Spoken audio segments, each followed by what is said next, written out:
Well, what do you know? It's November, which means a few things in the Faroe Islands. Number 1. Sunset is before 4 PM. Number 2.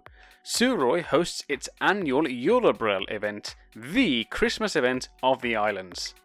And number 3. Football has closed for the winter, and the season is over, and we have our ups and downs, and winners and losers.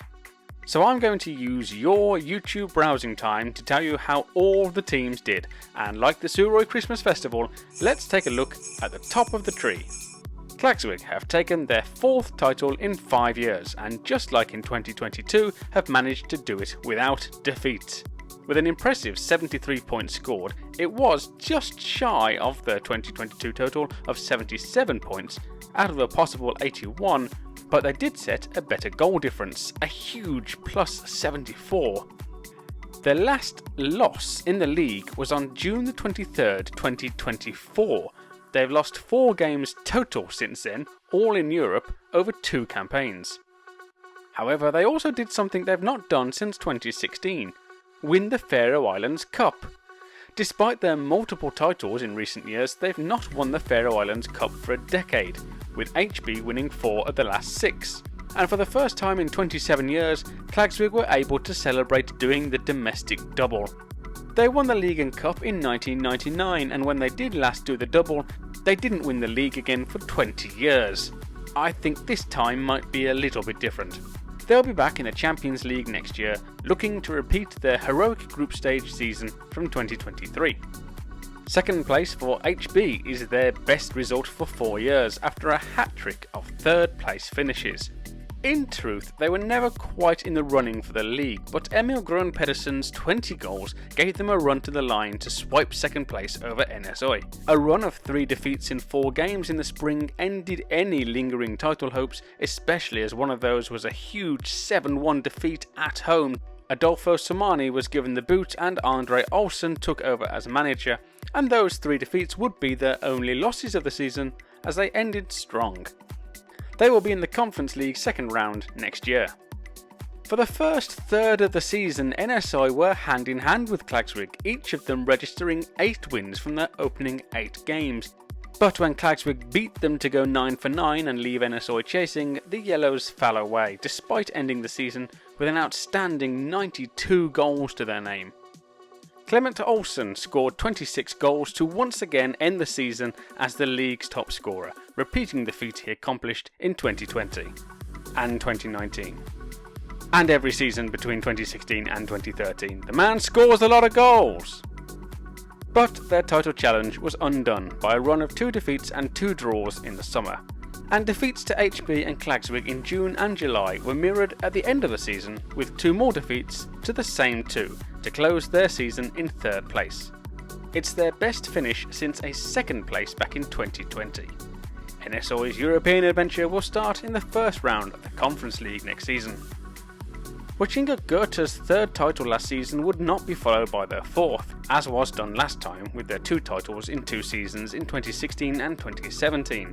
Their title defence was over before it began, as they failed to win any of their opening 5 games, by which point they were already 13 points behind Klaksvík. By the end of the season, they were 29 points behind the runaway leaders. It's the first time they've ever finished 4th. Their appearance in the cup final meant that win or lose, they were guaranteed a place in Europe. Ultimately, they ended up losing that final 2-0, but we'll see them in the Conference League 1st round next season. In the final game of the season, a legend stepped off the Vålerenga field for the last time as Atli Gregersen played his 478th and final league match.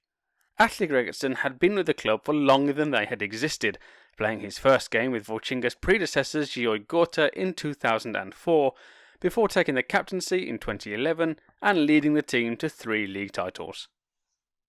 B36 may not be happy with their season, nor in fact this middling run they're on of finishing either 4th or 5th in each of the last 6 seasons. Their last top 3 finish was a 2nd place in 2019. They ultimately finished 2 points behind Vålerenga and slap bang in the middle of the table, 31 points off the title, 27 points off the drop. B68 Toftir looked like they might be in a relegation fight early doors. Jakob Borg went to join B36 as a sporting director halfway through the season, and Faroe Benjaminsen took over the last few games. They ended fairly strongly and finished 6th, the joint highest league finish since a 5th place finish back in 2009. Benjaminsen hasn't hung around though, and former OIF player Alexander Jovovic takes over as head coach for 2026. Those 7 seasons where EB Stramer finished either first or second seem a very long time ago now, as 8 of the last 9 seasons have seen EB Stramer finish in the bottom half. This was their 4th 7th place finish in 6 years. They're too good to go down, it would seem, but are struggling to mount any challenges to break into the European places or even the top half. EB Stramer's star player Boubacar Darbo joined Lincoln Red Imps halfway through the season, so he'll be a big loss next season. A heart-stopping final day in the relegation zone saw 07 Vesta pull off a great escape, having had a wretched start to the season, landing them in a world of trouble. 07 Vesta ended the season on 15 points, and nobody has scored so few points and stayed up since Scala survived with 12 points in 2003, although they did finish 9th. Scala went on to finish 3rd the season after, so that's what you're aiming for, Vesta. Suffice to say, this has been a disappointing season on the West Coast. Back in 2009, Vesta finished bottom with 19 points, 4 more than they managed this season. Which all seems very harsh on 9th place FC Suðuroy, who gave the league their best shot after 2 consecutive promotions, and also finished on 15 points with 4 wins, and 2 of those were against 07 Vesta. It was their far inferior goal difference that was the difference, a -46 compared to Vesta's -20, which was actually the best in the bottom half of the table. Despite the relegation, I think FC Suðuroy fans will be pleased that they put on a good show, didn't let their town down, and are probably well positioned to come back up next season. Their other 2 wins came against island rivals and basement dwellers TB. TB get relegated from the top division for the 3rd time in 5 years. Each of the last 3 seasons they have spent in the Premier League has resulted in a 10th and last place finish. They finished with just 3 points in 2021, 16 points in 2023, and just the 12 this time round.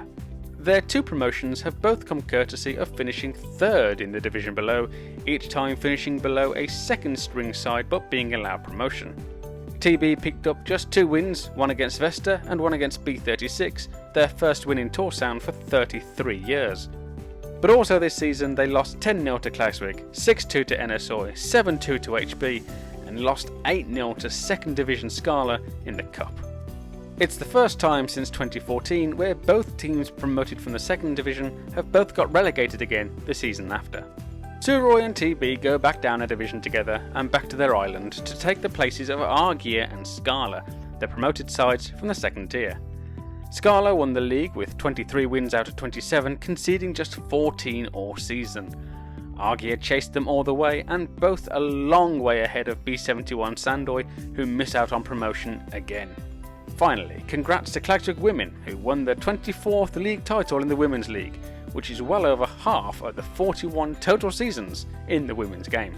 Right, so there you go, that's you fully clued up on the 2025 Faroese Domestic League. I hope this was useful somehow, and if you're a Faroese fan, I hope your team have done you proud this season, whether you're dominating everyone or just doing the community proud.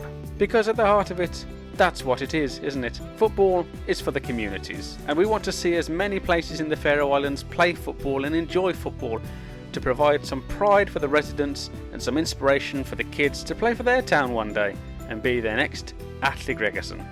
Thanks to you for watching, whether this is your first video or you've been watching the whole season, or from even longer ago than that. And I hope you'll join me again next time.